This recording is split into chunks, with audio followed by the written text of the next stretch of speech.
my girl. Now I'm forever yours. Now I'm forever loved. My girl. Always forever yours. Now I'm forever loved. Y'all want me like if you mean it. I can't find this feeling. Y'all that bumper is healing. You know that I need it. Want me like if you mean it.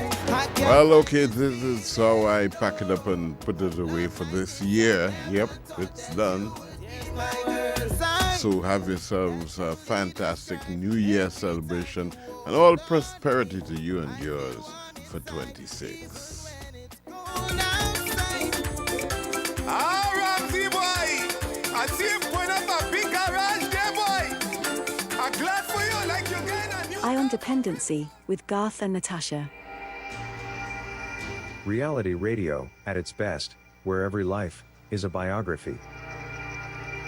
Sundays at 10 a.m. and exclusively on I-95.5 FM. And streamed live on the Eye on Dependency Facebook page and YouTube channel.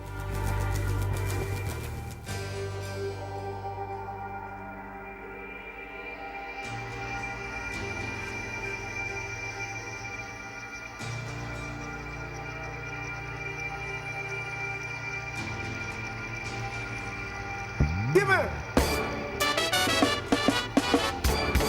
Good God.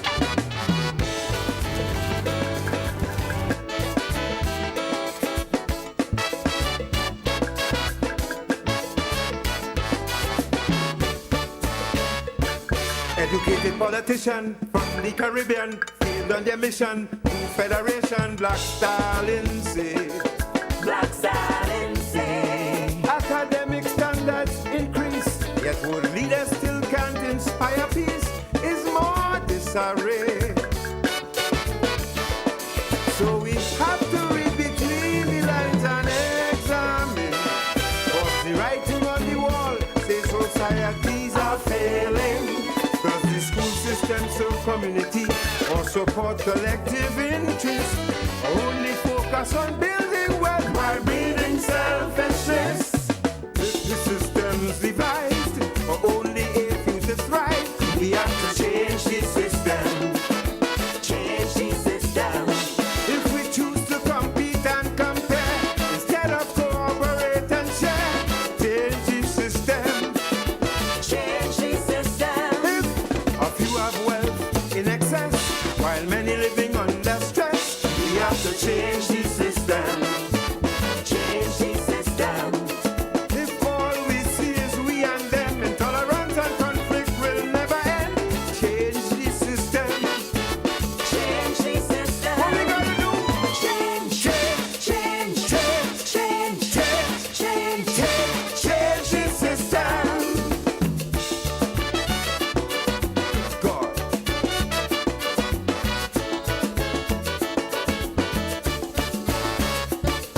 The father of the nation took the position to take from Britain the constitution. We buy it wholesale.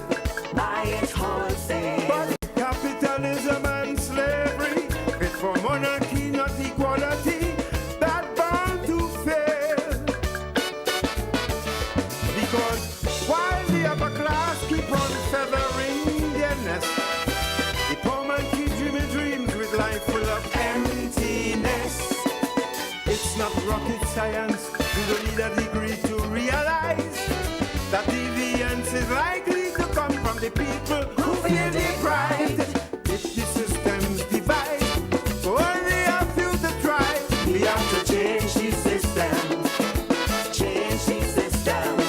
If we choose to compare and compete, well, who in the kitchen go feel the heat? Change the system. Change the system. If a few have wealth in excess, while many living under stress, we have to change the system. Change the system. If all we see is we and them, intolerance and conflict will never end. Change the system. Change the system. What we gotta do? Change, change, change, change, change, change, change, change.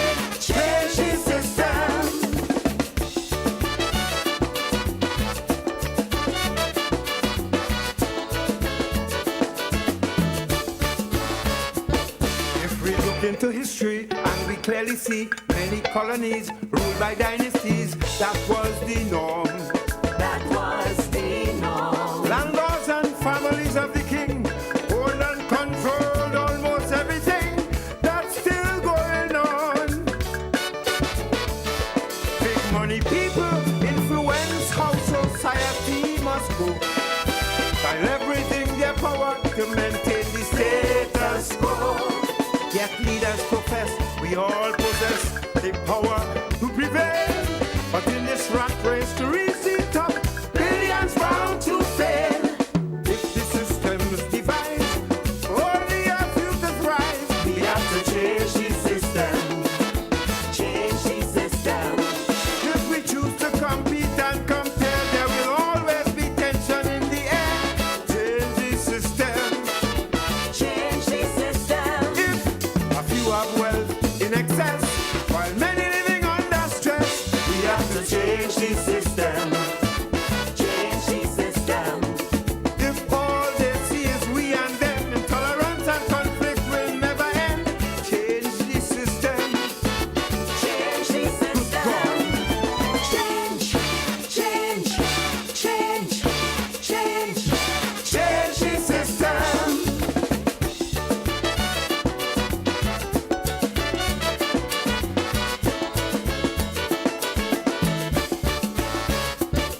So you might think I'm joking, or even smoking, or even thinking somebody listening. A hopeless case. a hopeless case. You see, victims of brain conditioning never practice objective reasoning, intellectual waste. So if perfection is something we can't conceive, at least we can ensure that we all aspire and achieve. Repave the roads which lead to conflict and dysfunction, and on that solid foundation, we build a stronger nation. If the system's divided, for only a few to thrive, we have to change the system. What? Change the system. For we to show each other we really care, we must treat each other fair and square. Change the system. Change the system. If a few have wealth in excess, while many living under stress, we have to change the system. Change the system. If all we see is we and them, intolerance and conflict could never, never. Good God. Change the system. What we gotta do? Change, Change, change, change, change, change, change. change the system. Good God. Hey. Let me look out for each other, man.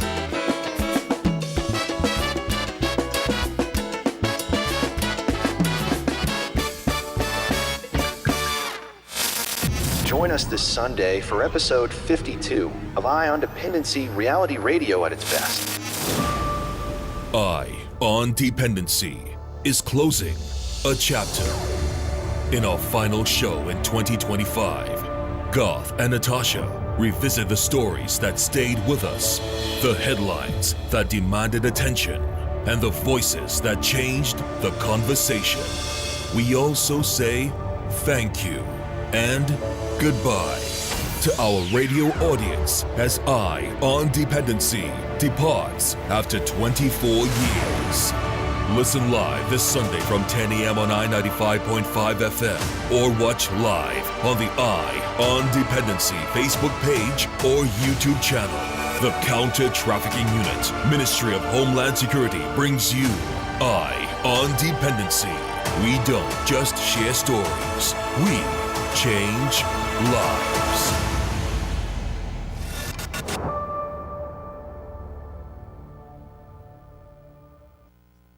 Good morning, everyone. Welcome to a special edition of Eye on Dependency. I am Garth.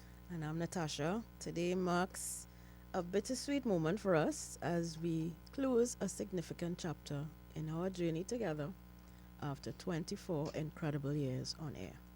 That's right, and what a journey it has been.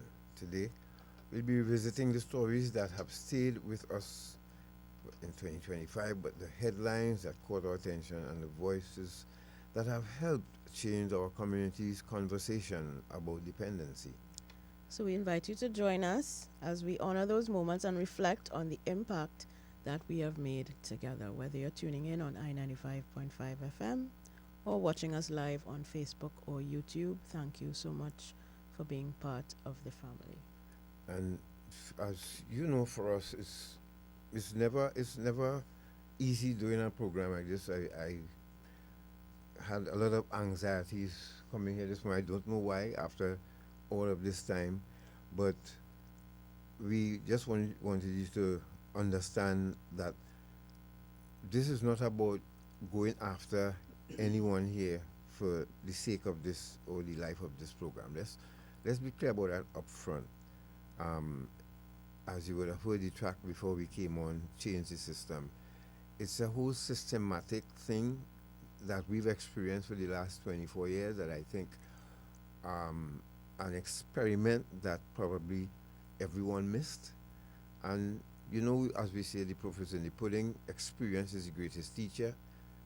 This journey of ours, started 24 years ago, was a very interesting, frightening, troubling experience. And having heard the clarion call for all hands on deck, all shoulders to the wheel, and listening from when I was outside of the country, leaders saying, you know, come back home and help build your country and help turn things around, help us. And I made that decision with a phone call from Flatbush. That's the name of the book. And I called this is actually how this program started, ladies and gentlemen, a phone call from Flatbush in Brooklyn. And because while I was out there, I kept in touch with home, and I was legal. I didn't want to break any rules. And I was just trying to find out, well, where am I supposed to fit in this world or even in my society? And I stopped on a phone in Flatbush and called Natasha and said, I am coming home to start this journey and try and prevent other people from walking the road that I've walked. Because it was a rough one, and it's like being dropped in the middle of the Amazon jungle and having to battle everything that moves, trying to survive at the same time and learning a lesson from it. You know, and that's where it started. And when I called Natasha and she said yes, I returned home, and that's where the journey started. And it was a genuine attempt to help Trinidad and Tobago understand that if crack cocaine could throw me down, and so many others like me, who otherwise were disciplined, talented, well-crafted people, and there must be some reason for it. And that's where the journey started. So, from administration to administration, I think NGOs such as ours were not taken too seriously or taken seriously enough to understand that this support here is necessary. When I see the comments from people reaching out to us when they heard this, it was not to be dramatic. It was to show you that we have respect for you too, and you started this journey with some of you with us.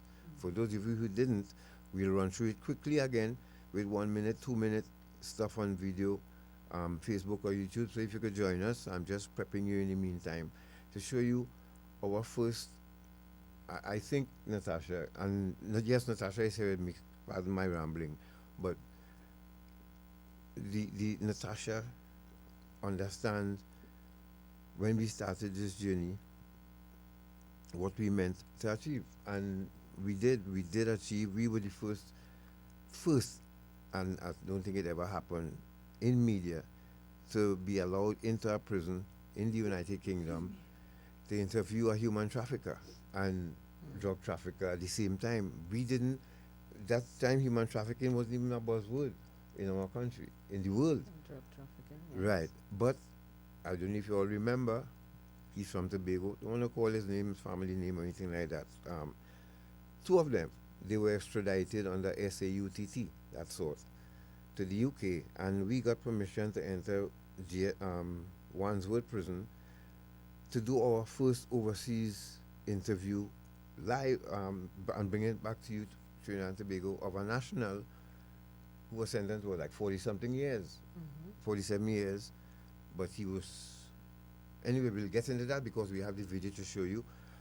Where we were young, we didn't have any gray hair, we were just up and running and gung-ho to save this country, help save this country. Well, Natasha? as you were talking about the origins of the program, for me, I was, as some of you may know, God stalked me while I was working at another frequency. Myself and Rhonda had a late night talk show, and he used to listen to the show, and he met me there, and when he made that phone call to me in from Flatbush, it was an opportunity for me to do significant work in the medium that I loved. I've always been a radio junkie. God can tell you any song that come on the radio, especially if it's 70s, 80s, or 90s, I will sing the words. Because I always listen to the radio. I grew up listening to radio and wanting to be on radio. So this was a love that was cemented, not just for radio, but of course for this guy sitting next to me, and for the work that we were about to embark on. And we met while doing radio, while she was on radio, because I was coming back and forth from Canada, and I listened to them, herself and Rhonda Utley, from 10 to 2 in the morning, and it kept us up because, you know, we're doing the 10th circuit and all of these things. So that's where it started. But for me, it was a journey of justice. Justice for families out there like mine that crack cocaine and other drugs destroyed, including alcohol, and now we have a longer list of drugs. That is where it started. And it was for all the people of Trinidad and Tobago. Never one time did we, like I've always said, to make a long story short, I've never been to a pusher who ever asked me which party I'm voting for before they sell drugs to us. They did not care. So they had one common purpose, and we decided we're going to join with the state, and we are grateful for the opportunity to have served you. We are not, even this present ministry and the minister and PS, we cannot even blame them or come down too hard on them, because let's go back to the beginning. Why is it that nothing has been put in place to save citizens like us? Okay, for me, instance, coming out of prison, this is what we say to people while they're in prison. This is why we have programs in prison, isn't it? To transform people's lives.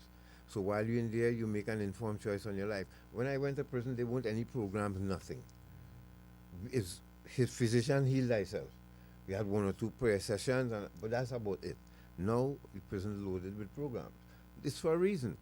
The reason is, when I leave prison, I need to return to society, a productive one. I did that. But for some reason, nobody noticed. And we're going to play for you a voice note, a very angry voice note that was sent to me. The person didn't make any threats or anything, but oh my, it was bitter. And we will play that. Do some heavy editing. Yes, I mean, you will hear some heavy editing. Very colorful language, or earthy language, as my Form 6 English teacher used to say. So let's start this journey with us quickly before time runs out, as it normally do. It does. We're going to just take you back a bit when we did our first stand-up outside of Trinidad and Tobago in front of prison in London, called Wandsworth Prison. That's where our journey started, seriously, in attacking human and drug trafficking. And we were sincere about it. It destroyed me. This was my way of wanting to fight back and give everybody a chance to fight back. So far, thank God, we've done what we think we set out to do, but there's an administrative and state responsibility, we think, that should protect NGOs such as ours, so that when any PS comes or any minister comes, they will see everybody endorses this, and let's continue. Let's do continuance, rather than go the way. But we want to thank you by showing you where it all started. So, Shopman, without further ado, let's go to video A. Video A. And you will see from this first video, tell us how you think Garth has changed. He looks basically the same. This video was shot in 2009.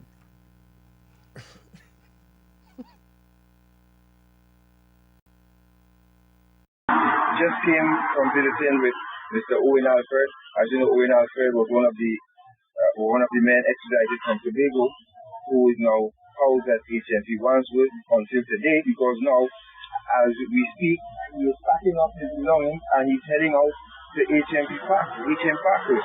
That's in the Isle of Wight, where another prisoner from Tobago, or the other gentleman from Tobago, if you will, is housed at the moment. So we to get to for the price of one, because we have to speak with Mr. Austin more before we head out and head back to Trinidad. And we were shocked that we came here today, because he is packing up to leave, and he's sad, they all were of the opinion that he's a model prisoner, and it's hard to see him go. And you can actually see and feel the sincerity in the voice of the governor and one of the members of the staff. Because a little sadness that he's leaving.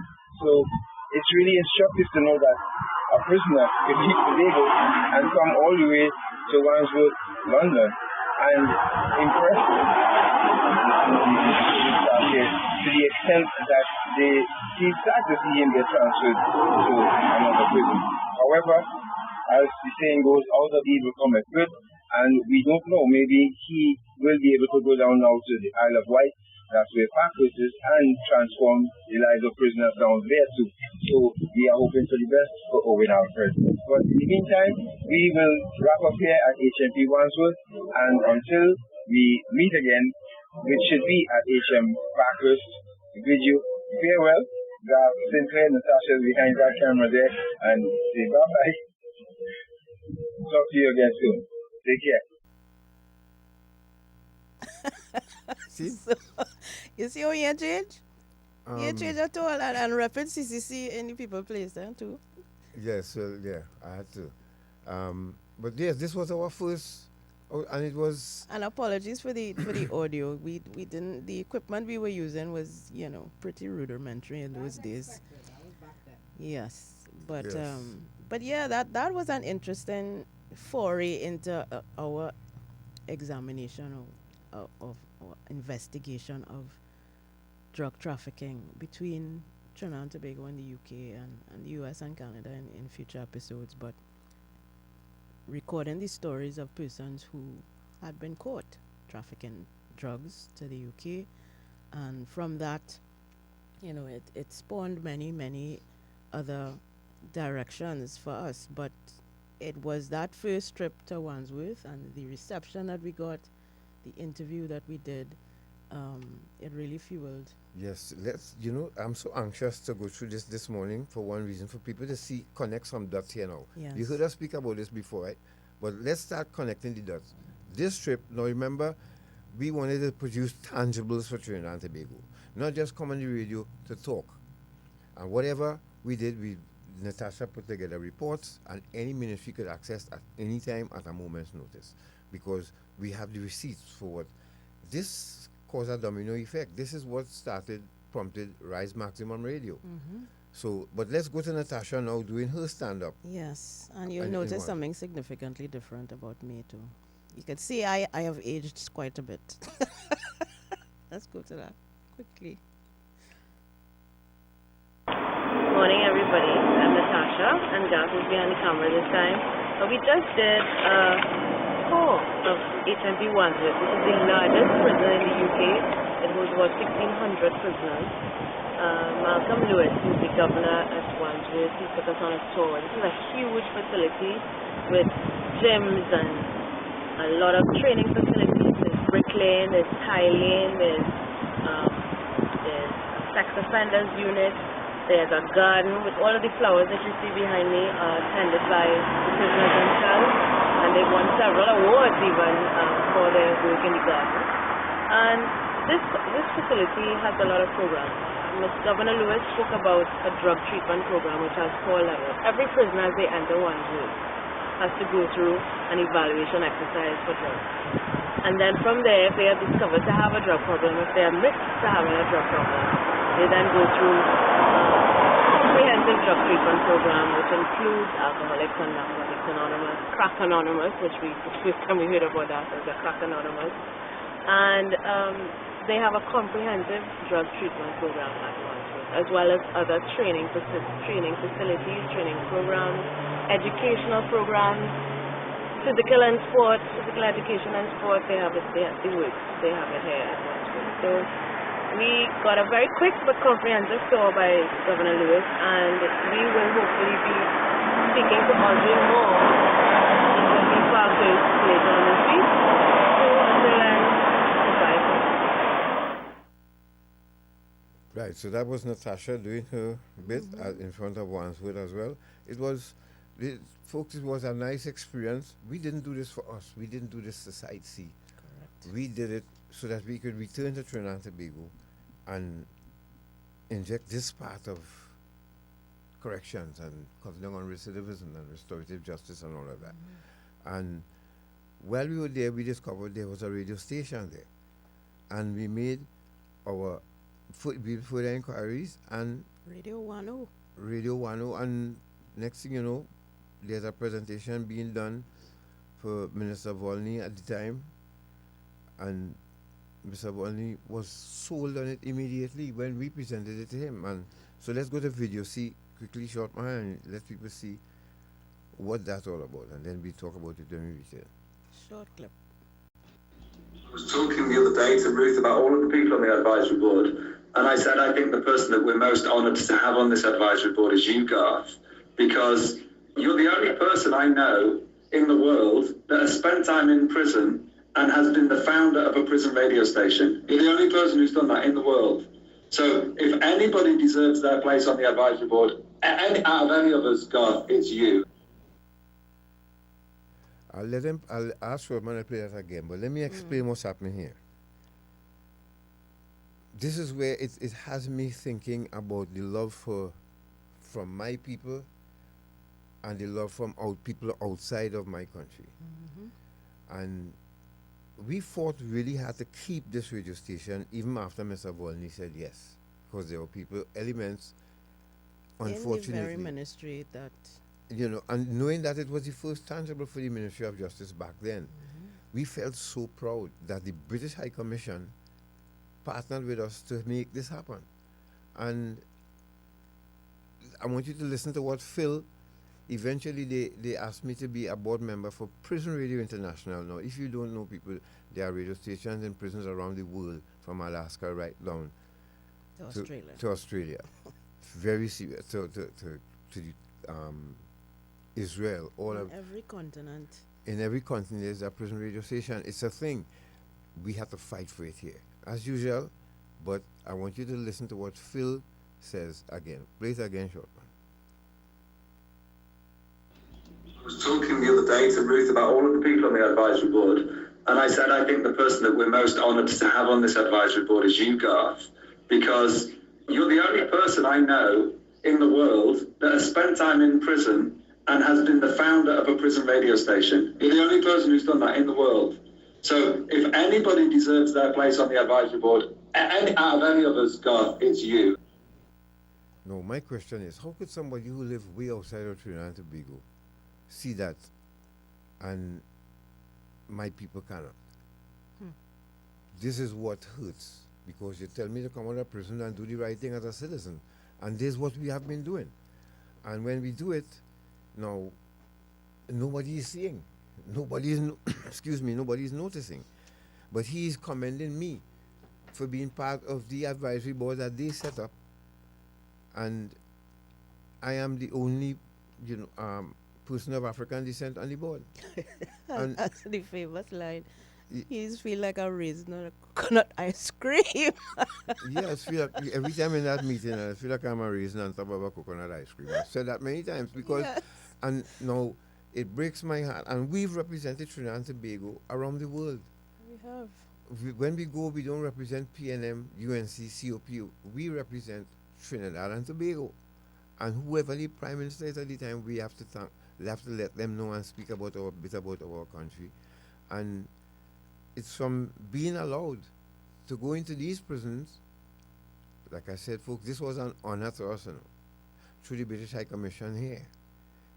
They don't even allow UK journalists, as they told us, to go into their prisons. We left Trinidad and Tobago and were allowed to do that. Our country missed that too.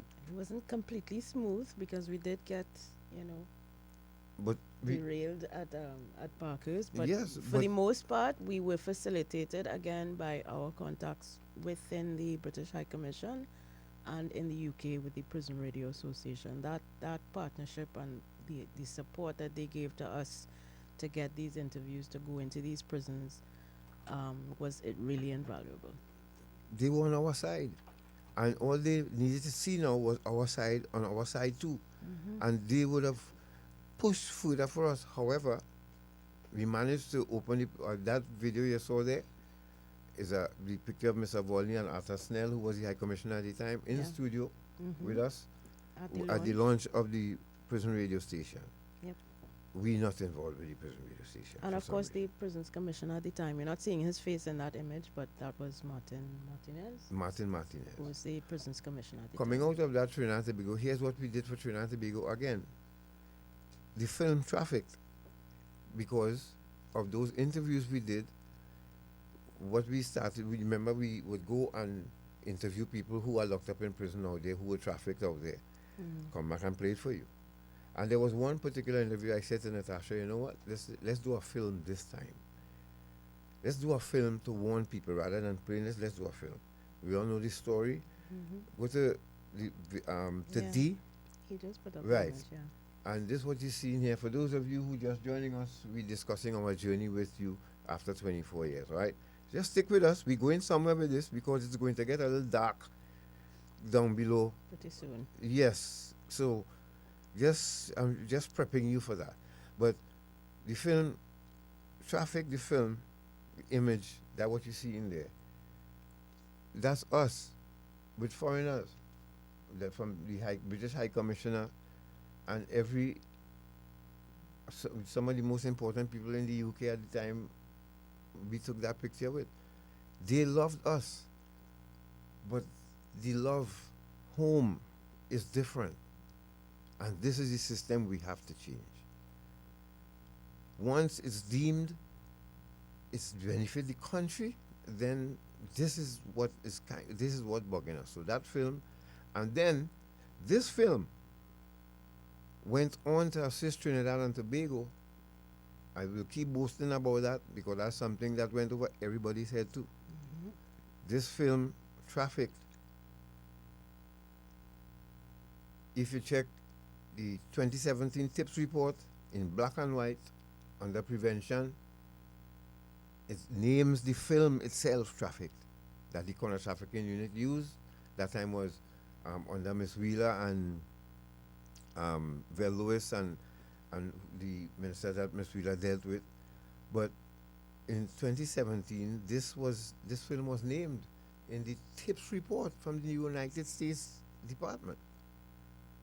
That two citizens, normal citizens sitting in studio here, were able to assist Trinidad and Tobago in getting on tier 2 on the trafficking in persons watch list.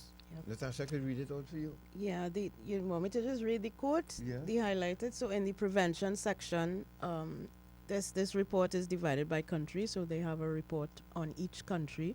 And under the prevention section, it says the CTU also promoted the national broadcast of a locally produced movie, Trafficked, and aired public service announcements during the broadcast.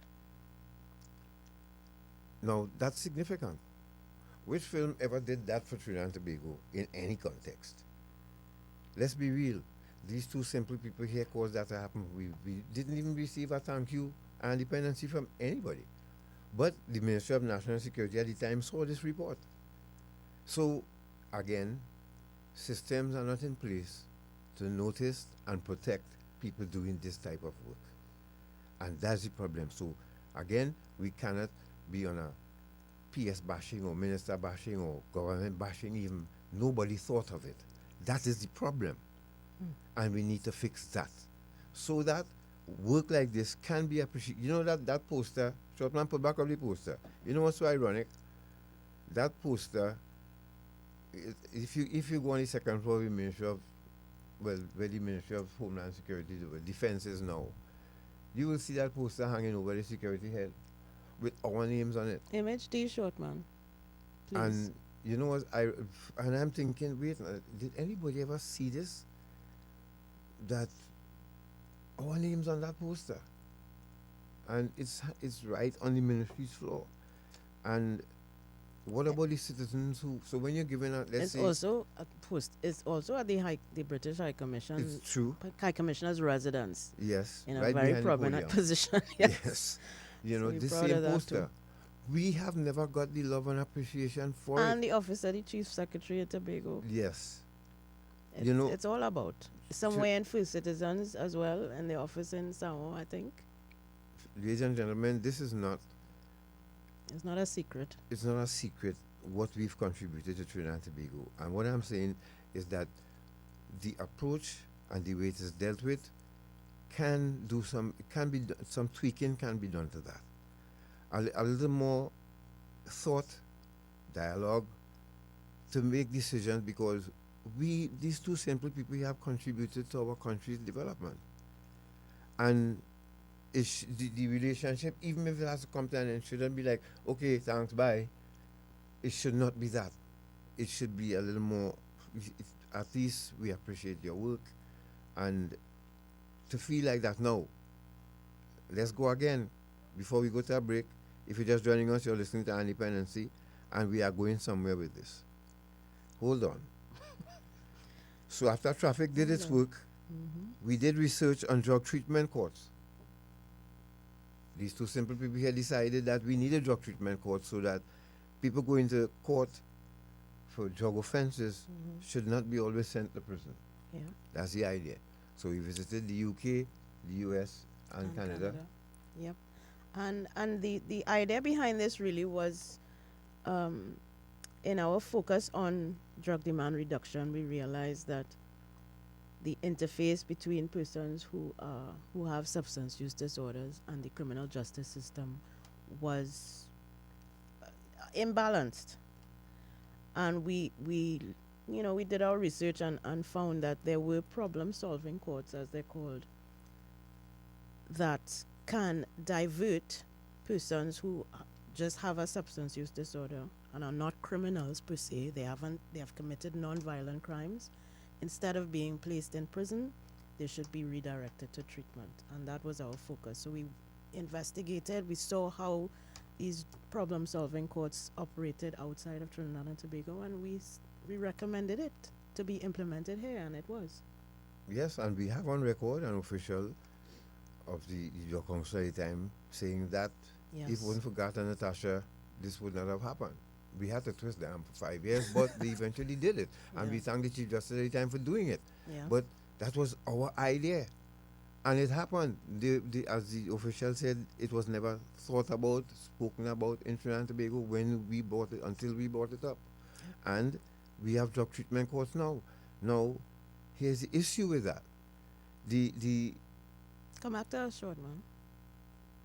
Michael Ford, coming out of that, there's another success story that I don't know if it's an attempt to hide achievements when it's not done by public officials.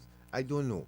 When it doesn't benefit those in office, perhaps? I don't know. This is what I'm saying. I don't know. However, this was another success story that went over everybody's head. Now, in that drug treatment court, a gentleman by the name of Michael Ford, who was a constant reoffender, In and out of prison. In and out of prison because he from was San not Fernando. only an addict, but he was also homeless, living on the street. On the street for 40 years. And here's what he had to say on F. Let's go. 3 minutes. Listen to what he had to say. Then we'll come back and explain. And again, before we go to that, again, this is another initiative of our Independency. This was our first foray into television. This was one of the episodes of EOD TV, as we called it back then. This was in 2017. It was our attempt to basically find a new audience and expand our reach to television. So Michael Ford was one of the persons that we featured on EOD TV. And you won't believe the story.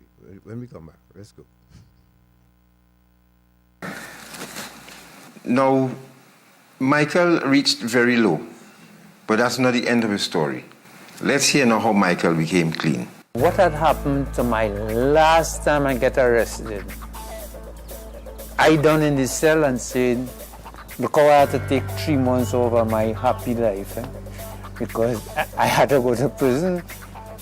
But then what I go do? It real. So I go on in front of the magistrate and plead guilty with intention to take 3 months off of this happy life, this insane happy life that I think was happy. But yet it's not happy, it's complete madness.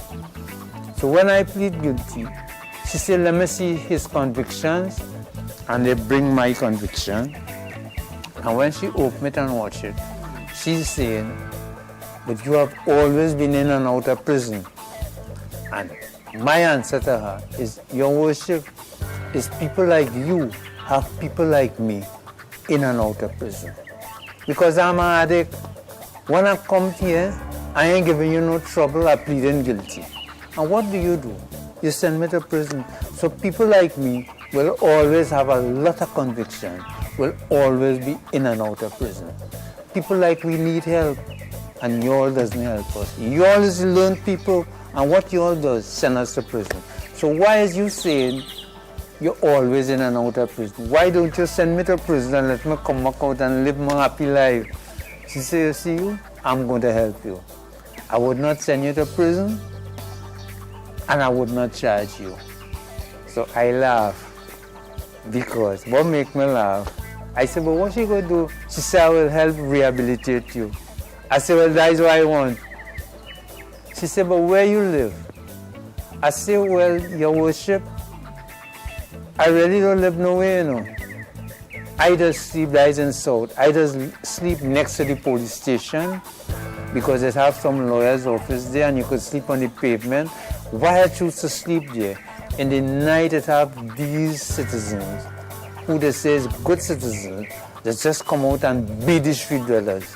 What they beating we for, I don't know. So I just sleep near the station, they don't beat you there, because they're afraid of the police. So I passed through this drunk treatment court for 18 months, and praise God, I am one of the first graduates from the drug treatment court. I got a big certificate stating I'm drug-free, and I'm so proud about that life. Now when I watch back, I realize I wasn't really happy. I had to be perfectly insane to be living that unhappy life and thinking that I'm happy. Michael Ford. And as a result of this production that we shared on Iron Dependency, of course, and as well online on television as well on TV6, Michael Ford was able to reunite with his family. His daughters saw the piece, reached out to us to find out where we could find him, and they reunited. Yep. We did not even listen. People, again, it's the system. Somehow, we have to see all citizens as citizens of Trinidad and Tobago, especially ones who follow what the script dictates. Do the right thing, walk the straight and narrow, don't get involved in crime, and I've done Where's that. the safety net for persons who fall through the cracks? I've done that, and thank God we were at least able to do another chance for Trinidad and Tobago, which is the drug treatment court. But again, we have to blow our own trumpet. It should not be like that. This is what I'm saying. It should be viewed and respected and even admired and encouraged, because it helps the state deal with this problem. Correct. Now, there's a video on drug treatment courts, Natasha, you put together? Yes, 1 this minute. is a short video which actually uses the clip that you mentioned earlier from Esther Best. This was recorded at our 15th anniversary, which was hosted again by the British High Commission at his residence, so we thank him for that. but it's a clip of Esther Best's contribution at that function and how she was explaining how drug treatment courts came to be.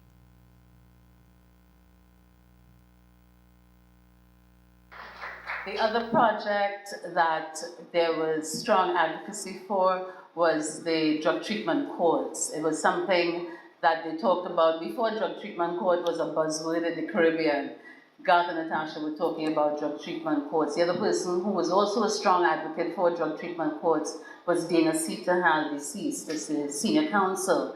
And the two of them really brought it to the table in an unrelenting way. I remember meeting Garth in the bank one day, and he said, what's happening with the drug treatment court project? And at that time, we weren't even contemplating having the drug treatment court. And I said, it's something that we will certainly look at. And he said, Ms. Bess, you're BSing me.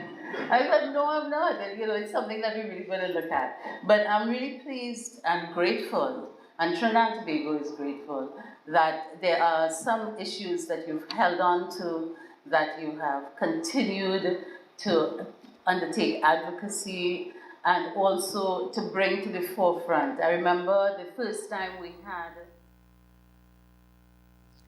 So that was Esther Best, who is recounting how Garth was very persistent in his, at the time she was the manager of the National Drug Council. Yeah, and very respected voice in Trinidad and Tobago. Yes. So, and the Caribbean. And the images that you saw on that were basically the research that I mentioned earlier in terms of speaking with judges and magistrates in the UK, in Canada, and in the USA about their role in this drug treatment court process. The problem is, folks, we don't feel the love and warmth at home.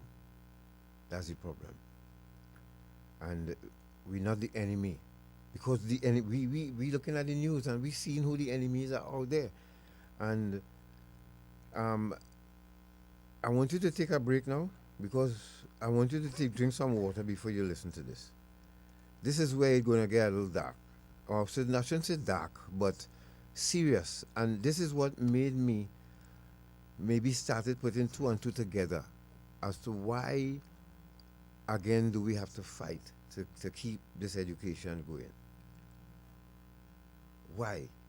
And then I got this voice note from a supporter of this government. I deliberately asked Natasha to take his name out because he said it with whole chest, his name.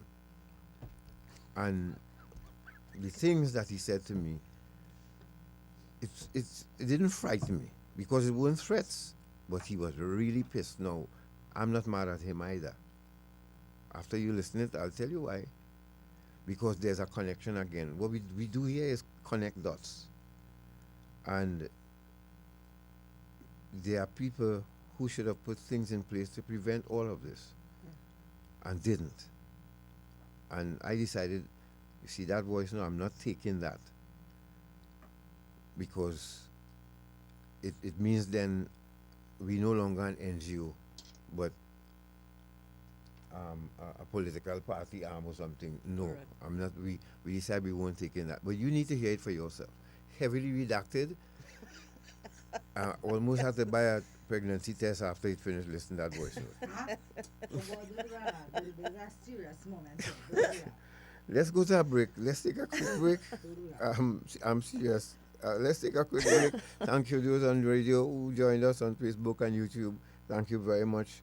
It's a pleasure for us to be here this morning. Yes, and Margaret, thanks for mentioning that. We'll touch on that a little bit. She said, Margaret says our leaving is a major loss to the country. I hope corporate TNT takes it over and realize what you guys have done. We have a few words for corporate Trinidad and Tobago as well, because we've had our experiences with them too, right? I was hoping nobody didn't bring that up. We can't leave them out. We can't leave them out. All right, let's go to you're not a peacemaker, right? You know that. Yes, but even though I'm getting whipped, the truth will out, and my pride and my ego will not allow that. Even though I'm getting whipped, yeah. Correct. Okay, so let's go to that break. Let's go to the break, and we'll be back with the more serious side of this morning's program, and then the intention is to take your calls in the next hour.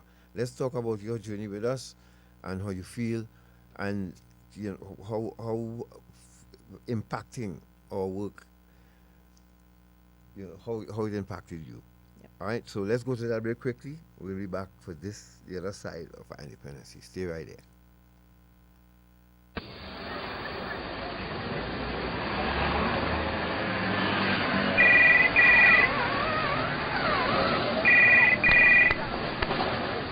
Hello? Hello, Mr. Dobson here from HMP London. Can I speak to Mr. James, please? This is Mr. James speaking. Thank you. Can you hold the line? I have a call coming through to you, sir. Sure. Hello, Daddy. Hello, yes, Brian? Daddy, I'm just calling to tell you that look up in the UK for drug trafficking. Oh, yeah? You lock up? And you tell me I was going to Bago? And I tell you about them boy I was liming with? Well, all right. Don't drop the soap. Carry on. Eye on Dependency. Reality radio at its best every Sunday on I 95.5 FM.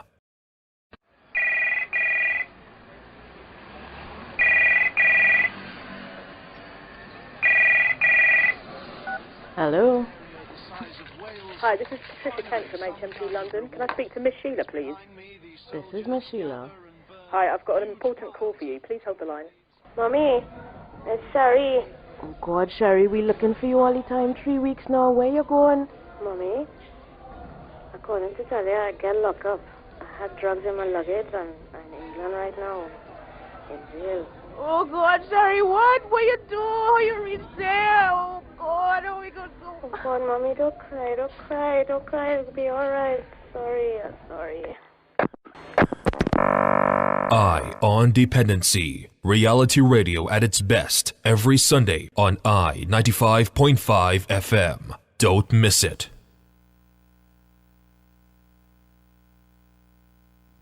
Yes, and as a reminder, we chose those two PSAs because that is another effort on our part. The audio in those PSAs was recorded at HMP Brixton. Yes.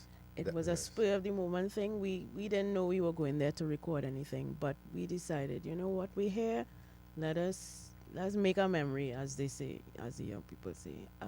And we, with the help of some of the staff of Electric Radio Brixton, as it was then, which is the flagship of National Prison Radio in the UK, with the help of the staff there and some officers too, who provided the initial answer on the phone call, that voice. We turned this into what was an impromptu kind of drama session into two very powerful PSAs about drug trafficking. And we intend to do one when James come home, son comes home. So it's in the near future, once we have that space to share it with you, we'll do that. Now, folks, we know we live in a very politically charged climate. And there are supporters of each party that are very vicious. And taking into consideration our atmosphere right now, we cannot leave anything out. So I received this very touching voice note from a listener. We might have to play it more than once so you could get the gist of what he said. But yes. Yeah, it's... But I want you to listen to this. This is what we have to battle with, apart from trying to help people out there, even people like this caller. You want to say what prompted the response? What was the reason for him? What caused him to send the voice note? Yeah. Let's play it first. Okay. Let's play it first. And then you Listen explain, and then we'll play it again. Yes. So track H, Shortman. Hi, God Sinclair. My name is Kinamal. You know me. You are not off. You are PNM liquor. You always lick it. I always know you are licking rowdy, sir. Stop talking, sir. PNM about anything in this country, but you shut your knock off now. No, Tamika Natasha. is Gasta is flabbered. Natasha decided to turn magician, and instead of putting bleep, she reversed. I tried to had do the bleep, but it was a little too complicated. So I Listen, just kind of reversed it. But you could tell. Yeah, you get the gist of what he's saying. Play it one more time. Short one. Hi, God Sinclair. My name is Kinamel. You know me. You are not off. You are PNM liquor. You always lick it. I always know you are licking rowdy, sir. Stop talking, her. PNM ever attend anything in this country, but you shut your knock neck off now. Yeah, sure. Folks, and we decided we're not taking that. Oh, God. Why? Because what he's saying is not true. No, I'm not mad at him.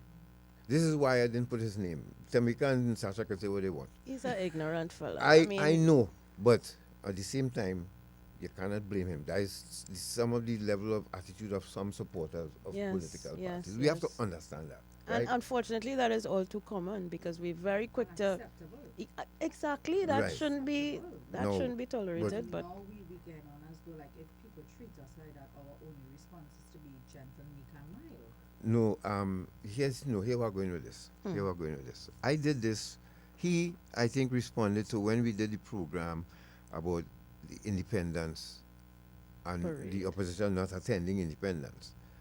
And I think that is where that came from. I don't know if maybe there was a target placed on us after that. I would hope not, and we could look, because all is fair in love and war. And if the opposition today don't do the same thing next year, please God, if there's an independence parade, they're going to get called out same way, because none should do it. You see, what I'm saying, folks, let me deal with this gentleman and what he said. We know PNM sycophant. I'm a military sycophant, call me that, a damage, fine, I could take that. Because even the person he's beating me up for here never gave us the time of day. correct. Even though we've tried reaching out many times to invite him to come to discuss with us certain things that should be carved in stone to avoid me doing a program like this today. He never acknowledged in 9 years. Why should we take licks for that? I'm not, because one of the things we wanted to ask him, and go to video short man, one of the things we wanted to ask him, Dr. Rowley, was who in their right mind would think that Piparo Empowerment Center was the ideal place to close down a rehab center and put the Children Authority. Whose idea was that? The only state-run, i.e. free, drug treatment facility in the country. The only one. Whose idea was that? Nobody. We just woke up one morning, I got a phone call. You know, they're going to close Piparo. I said, how do you mean they're going to close Piparo? COVID was in full swing. So people were lined up to go to Piparo.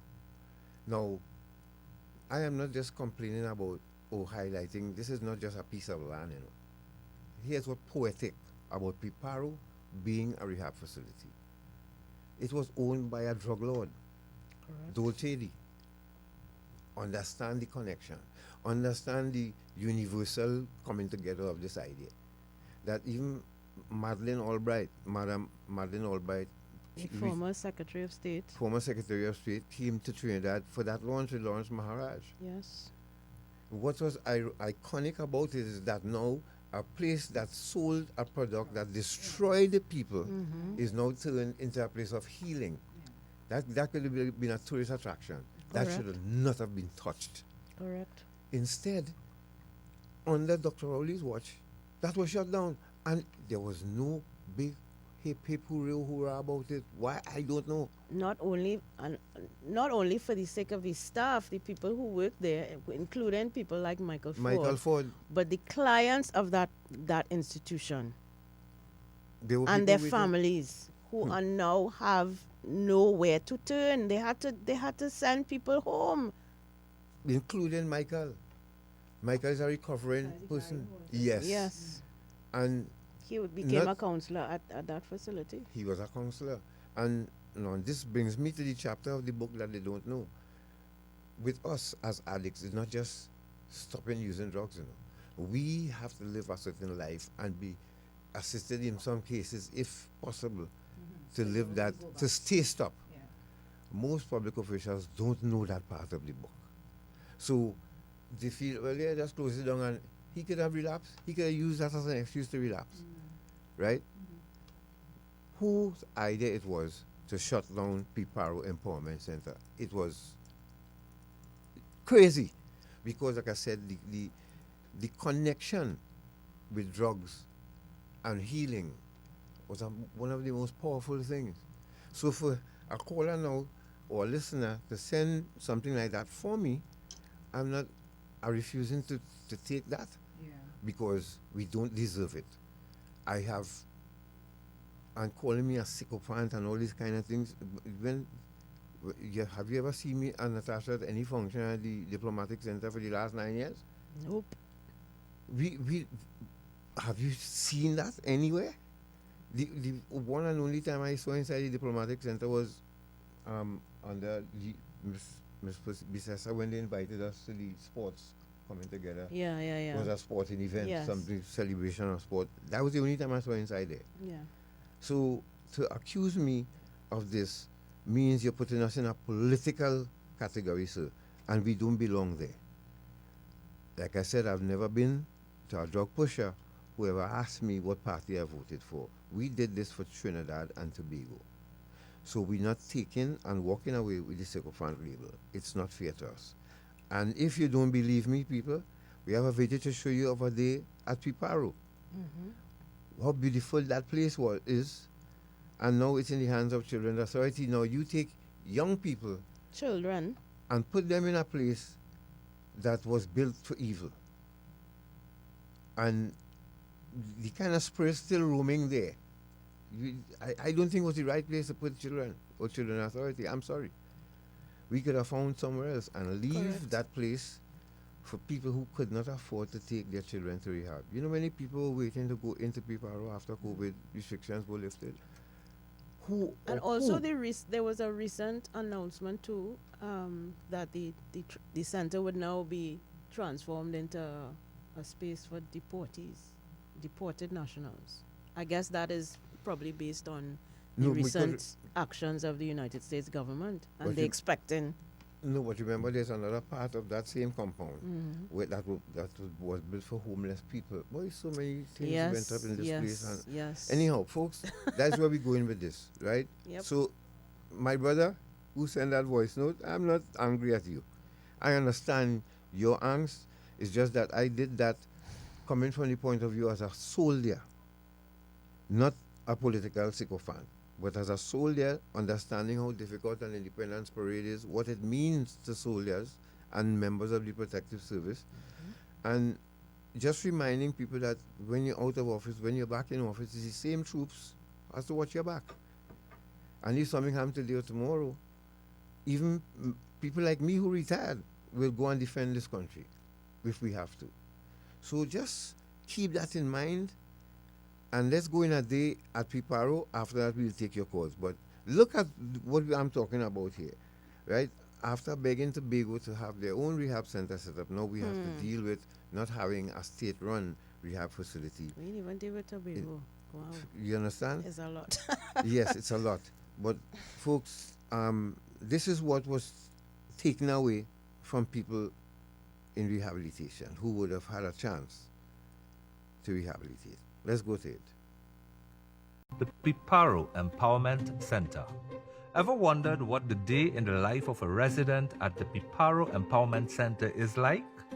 Can you imagine what the world is seen like from the eyes of a person recovering from substance use disorder? Join us as we take some time to speak with two of the residents of the Piparo Empowerment Center and share some insights into their journey to rehabilitation and recovery. I'm Skinner Hughes, from San Grande. This area is a different total environment for me because I've never been on this side really and truly. I come to Piparo to really find myself, and because after years of constant drug abuse, You know, I lost myself. I lost sight of God and everything, you know. So coming here is a really life-changing experience for me. My name is Siobhan Joseph, and I'm from Matlat. Well, I really came to the PC because I really need help. And my help, basing on helping myself, I couldn't really help myself. Noting that it has some way for help and I seek help, so I come here. Well, I came here in the 21st October 2020, so that's like 8 months. Monday coming here, I go be 8 months. I didn't think I would have make it so far. I thinking at the beginning I would have leave, but I here, I need help, so I'm going through every procedure just to reach my destination. Within coming here is structured to get up early, 4:45. You get up, you wake up your bed for at least 5:15. Everybody come out in a seminar circle, the same morning prayer, room call, roll call. Everybody answer and you do some exercises before you start chores. Every morning we start chores duties. If it's to clean the dining hall, clean the workshop, pass a broom, you mop out, sweep out, to organize the place, you know, to prepare for the day. Right after the chores, you come back, take a fresh. Bathing is most important on the compound. Had a bathe. After you take a bath, you come out, you have breakfast. In breakfast, you know, every week is a menu, moving the menu. At first it was hard for me because on the outside I never used to eat. I used to eat like once a day if I do eat. You understand? So it was kind of hard for me to adjust to that 3 meals a day to really get to put on size. Like I come in here small. So I put I put on size. I was really abusing myself through alcohol and you know. And the breakfast is every day, every week, every day is a different meal they're giving us, you know. There's nothing stale, you know. Fresh meals every day. You get in 3 times a day. Servings, everybody start to line up for the servings. You're eating properly. It was one thing, you're eating proper here. Come in and you're getting it good. After breakfast is morning meeting, which is my most important because I like to take part in singing. One of my most favorite things is the morning meeting too. Understand? Because sometimes you might get up in the morning and, you know, every day is not the same. You might tire your ups and downs, you might feel, hey, boy, what are you doing here, boy? This time I want to go, you're studying time, you're studying whole day, you're studying this and that. And at some point in the morning meeting, where you have pull-ups, so you have to pull up everything we see, you have to pick up everything. Like right now, I'm watching that thing on the ground there, I might pick up that after I leave, it remain there, and it's have to write about it. So all that making you aware of your surroundings and how the place clean and thing. And then as you see, well, we have either singing and we songs and jokes in the end, and that just uplift everything. You might be down in the morning and you come to sing something, and your whole day has changed from then on, and your whole day has transformed. So that morning meeting plus the news is one of the 2 most important structures inside the PC right now. When I do have a morning meeting, I'll be upset, so I need to take part in that. Right after that, I just have departmentals. Departmental meaning pertaining, you're going out, you're doing a little agricultural work.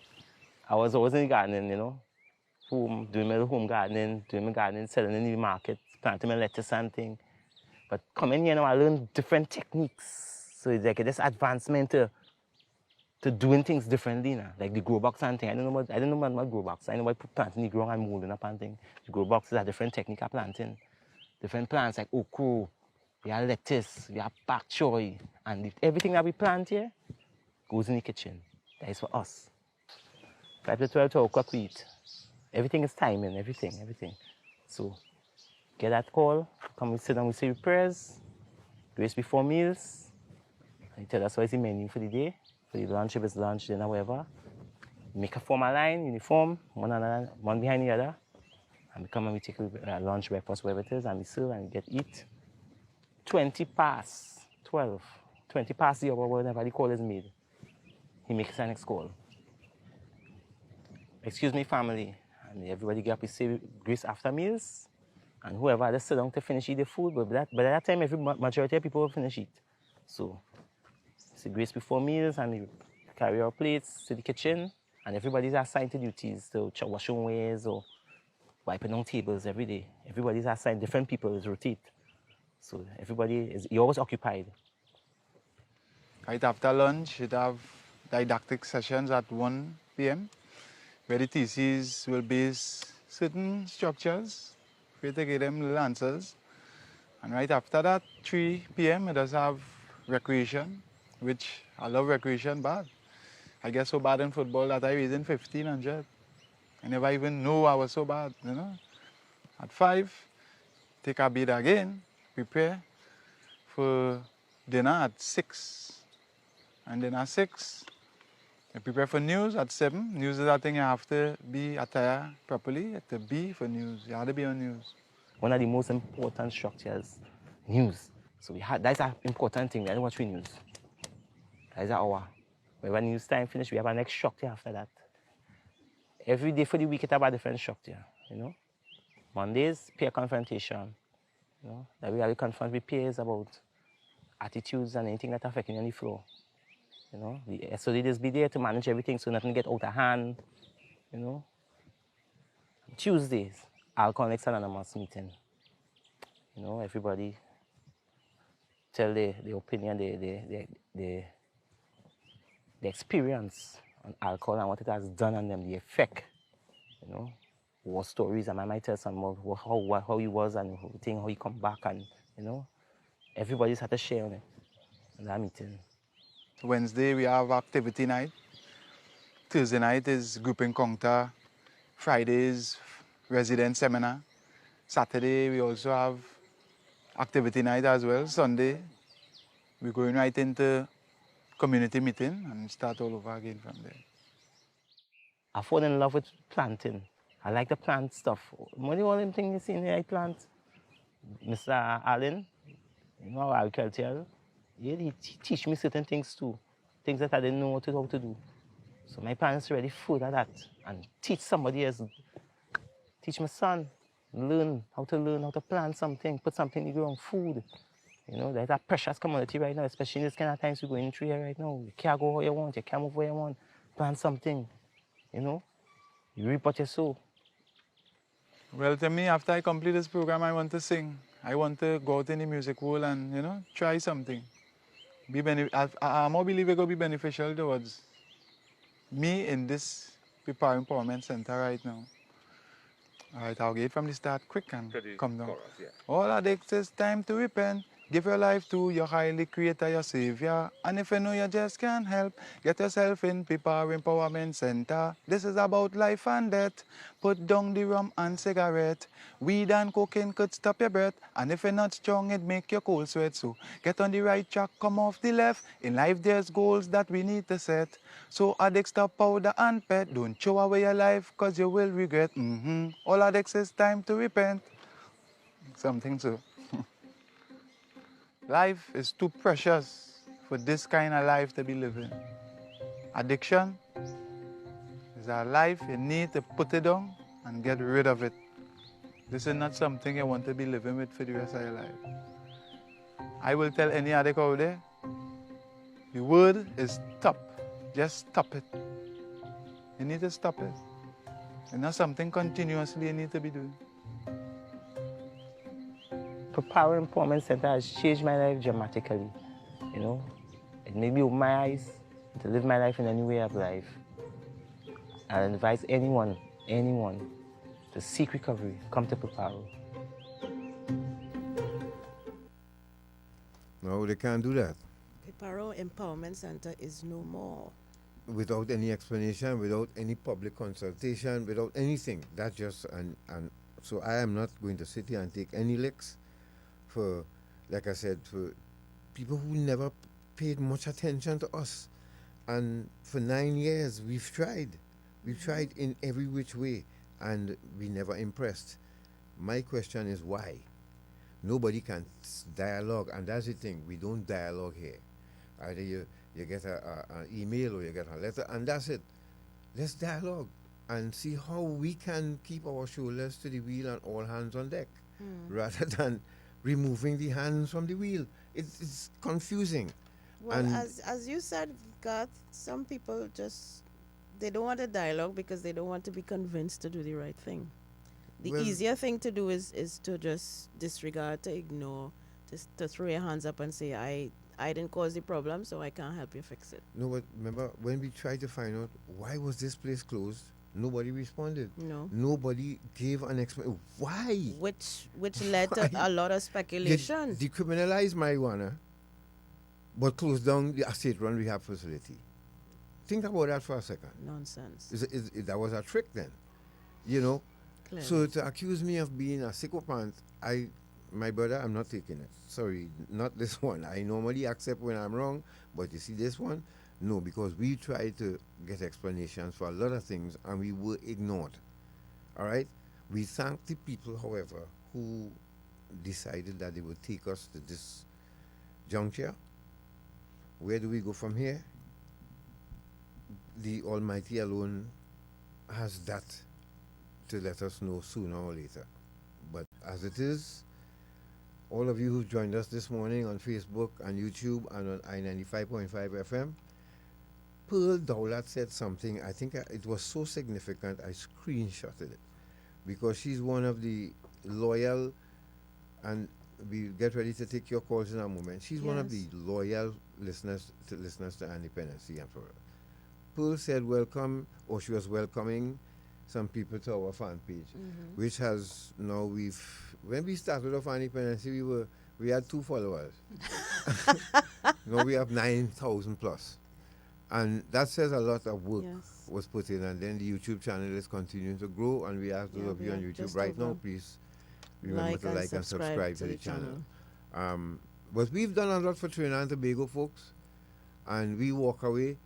We were hoping to get 25 years with you, so we could have invited everybody to come to our function for you to see it in color, in living color. Because Natasha, this lady on my right here, put an archive together, and she has been putting it together since we started 24 years ago. That's right, Sorry, this left.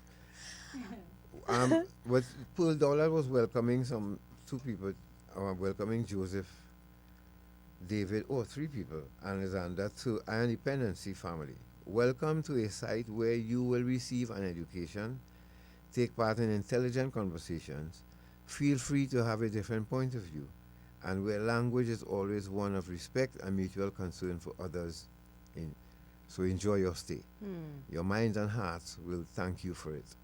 This is from one of our ardent followers on Facebook, and Auntie Pearl, she never miss it. And those were such powerful words. Well, we thank you so much, because that was the plan when we started this program. Yes. To prevent you from walking the road that I have walked, and to prevent Natasha from meeting somebody like me, so that she now could end up being, because of her company, could get victimized too because of, and for Natasha it was a double whammy, because her mother, who Hazel Brown, got tarred and feathered for her work too, in some cases, when she supported, especially when she supported Mrs. Bissessa. Correct. So for Natasha, it was a double whammy.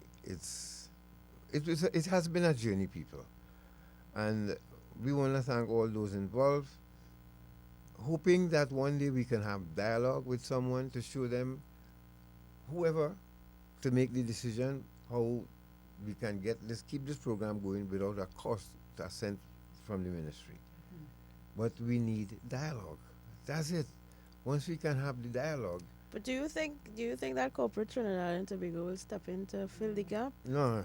We've tried that, Natasha. I know we have. Done that. I know the answer to the question, but it is for those who had been asking about where we will find a sponsor. If we can't go to government, the private sector isn't looking too good either, because we have had some good relationships with Garden Group, with Beacon Insurance, but others like Angostura and should I just take it with over. Others, yes, no, and others, the relationship has not been as beneficial as we would have liked. I don't think that corporate entities see the value in supporting education, awareness about an issue that affects every single person in this country. Yes. Whether you have a substance abuse disorder or someone in your family has one or not, believe you me, this problem affects you. It affects the country. It affects the country. Yeah. It affects the services that we all have to access. It affects everything because drugs and alcohol, which is a legal drug, have impacts on our social life, our business life, our every aspect of life that you could think about, whether you actually use or not. And that is one of the things that we've been trying to educate people about for the last 20 plus years. Yeah, but you And see, corporate is not willing to dip their toe in the to step ahead.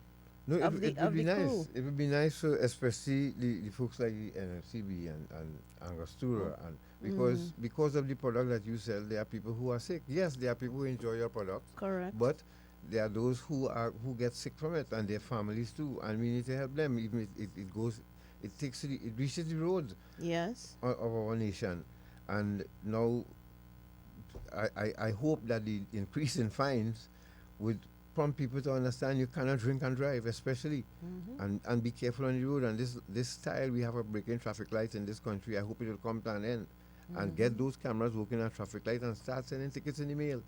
But for those of you asking, Sketch is okay. Sketch is, well, we've not seen him in St. James for a while, but I told you all we used a different type of approach this time, and let's see if this approach will work. So let's give you a chance to drink some water, go to a break. Yes. Before we do, Garth, I just wanted to respond to this comment on Facebook. Fiery says, after Tony and Dale, you're the longest running talk show host in the country, and he's correct. Not only that, we are the only, I want to say first and last, because I don't see this happening again, husband and wife team on radio. Our media. Anybody studying that? Our media missed that too. It's okay, man. The thing is, we know what we've done for Trinidad and Tobago, and like I said, if we parting ways with this kind of contributor, it should be a little, at least show that, hey, we really appreciate what you all did. Well, you see, if You they know. drop us on us just like that, But it was dropped on us, Tamika.